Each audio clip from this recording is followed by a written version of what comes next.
papá tenía un burro peligroso, y cuando se enamoraba se ponía medio loco. Le ponía el aparejo y me iba a trabajar, y cuando se enamoraba me tenía que tumbar, y se me tiraba al suelo y comenzaba a rebuznar.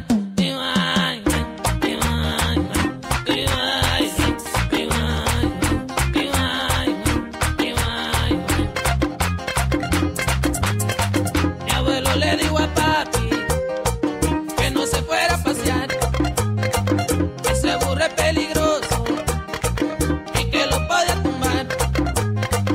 El papá de ese burro también era un criminal, y cuando se enamoró